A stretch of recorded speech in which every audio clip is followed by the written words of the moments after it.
des bateaux ou des milices ou des armées, notamment. Il y en a d'autres dans ce même siècle qu'il a fait également. Ce que je voulais dire, c'était des partenaires comme il pourrait y avoir de nos jours, des partenaires d'État ou de politique.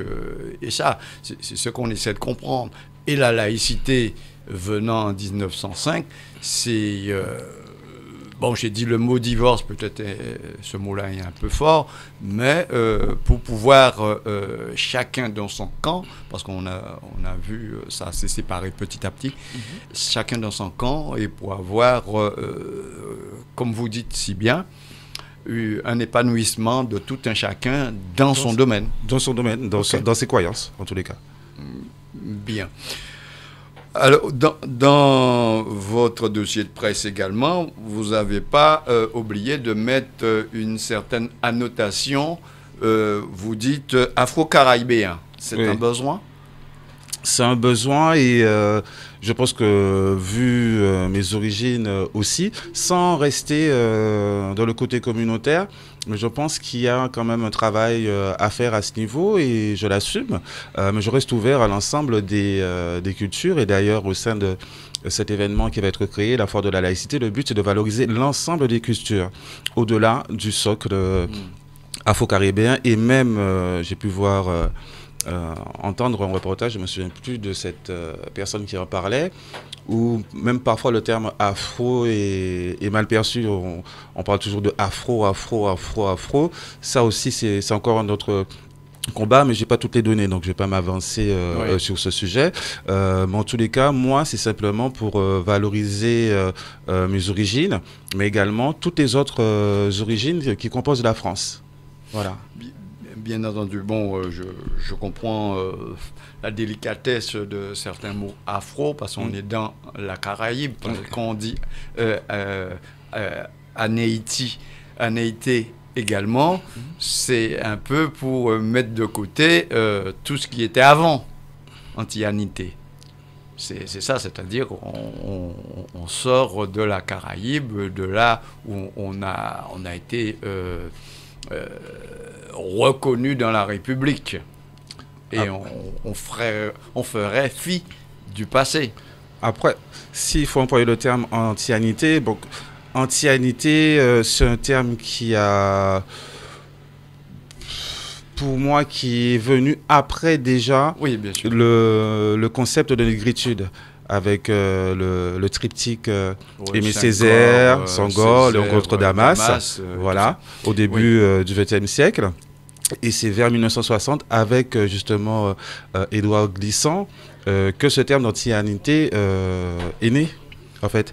Oui, lui, si on a bien compris, c'était pour ne pas dire créolité, chacun son truc. Après créolité, c'est encore une continuité, puisque lui-même, Édouard Glissant est parti de l'antianité, après au tout monde, la conception du tout monde, d'où justement son institut qu'il a créé en 2006, l'Institut du tout monde. Donc voilà, donc lui d'en arriver à là. Après, d'autres auteurs comme Chamoiseau, comme Confiant également, eux parleront plus de créolité. Donc après, chaque évolution, chaque histoire, tous ceux qui œuvrent dans la littérature et qui réfléchissent à l'histoire des Antilles apportent leur réflexion et leur évolution et leur conception justement de ce peuple antillais. D'accord. J'ai vu concernant votre œuvre, votre ouvrage sur la laïcité, vous avez donné une couleur, vous avez réédité cet ouvrage. Avec une couleur de laïcité. C'est-à-dire, au préalable, il n'avait pas cette couleur tout à fait. Voilà. Non. Et c'est à la suite de vos différentes études à Sciences Po, à la Sorbonne, formation, que vous vous êtes plongé davantage dedans. Oui. Effectivement. Et comme une évidence, en fait, je me suis rendu compte que finalement, cet ouvrage que j'ai fait sortir il y a 10 ans, que je n'avais pas bien promotionné, entre guillemets, reflétait en fait un des versants de la laïcité, à savoir le respect. Donc du coup, dans tous mes textes, je parle de tous les sujets de société comme Oui. on va pouvoir en parler par la suite, sans tabou, mais cette notion de respect est fondamentale. Et pour moi, c'est ce respect qui doit prédominer au-delà de toute croyance, toute culture, toute idéologie politique ou philosophique. Oui, j'ai très bien compris, mais j'ai souligné également pour la promotion de l'œuvre, vous vous êtes arrêté un certain temps pour vous reconstruire personnellement. Et c'est après cette reconstruction que vous êtes devenu davantage laïque en quelque sorte. Oui, c'est cet arrêt, les formations et la reconstruction personnelle. C'était nécessaire de vous reconstruire, vous pensez Oui, c'est pas fini en fait, hein, c'est pas fini. La vie est éternellement, on peut chuter, on peut se relever, on chute, on se relève. Ça fait partie de la vie. Le tout, c'est de se relever et de pouvoir continuer. Et j'ai la chance jusqu'à maintenant, malgré toutes les chutes que j'ai pu avoir existentielles, de pouvoir me relever et de pouvoir créer en moi une énergie et des objectifs bien précis. Et c'est le cas encore aujourd'hui et plus que jamais, puisque j'entends poursuivre le reste de ma vie en fait dans cette lignée. Je pense de la que laïcité. De la laïcité et de la promotion justement aussi de ma culture. Je pense que le moment est venu. Il y a un temps pour tout. Il y a un temps pour tout, il y a un temps pour chacun en fait, pour chaque action. Chacun a sa pierre à apporter à l'édifice et je pense que c'est maintenant en fait que je dois apporter la mienne. La laïcité, c'est à travers la formation. Vous n'avez pas eu un déclic préalable Non, parce que c'est vraiment au travers de la formation, et notamment au travers d'une première formation que j'ai eue, me semble-t-il, en 2021, oui. avec Monsieur Laurent Vidal, qui sera aussi intervenant lors du maître de conférence et prof à la Sorbonne et avocat aussi, et avec notamment aussi Frédéric Réjean, grand historien, Patrick Veil aussi, que tout le monde connaît.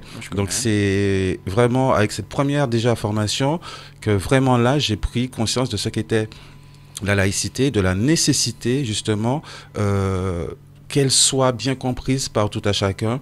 Et de voir là, ça m'a permis de faire écho avec l'actualité selon ce qui pouvait se passer, oui. Et de constater qu'il y avait des utilisations et des déformations de ce qu'est la laïcité dans les textes, purement dans les textes, par certains politiques. D'accord. Et votre ouvrage, L'Essentiel, met en lumière les différentes facettes. C'est-à-dire, dans la laïcité, vous pensez qu'il y a une plus grande possibilité que tout un chacun puisse y être. En gros, c'est plus vivre en harmonie. En harmonie. Sans barrière. Sans barrière. Et pourquoi ? Parce que l'histoire, et je parle bien de l'histoire religieuse de France, montre que quand une religion est prédominante sur le territoire français, je ne parle pas des autres pays, chaque pays a son histoire, avec la religion, avec sa population, etc. Moi, je parle de la France. Pour ce que j'ai fait comme recherche sur l'histoire religieuse de la France, dès qu'une religion était prédominante, il y avait problème et il y avait discrimination et parfois et beaucoup de violence. La guerre des religions aussi a bien servi, le montre bien. Il y a de la violence qui en découle. Donc vraiment, le principe de laïcité, pour moi, est nécessaire.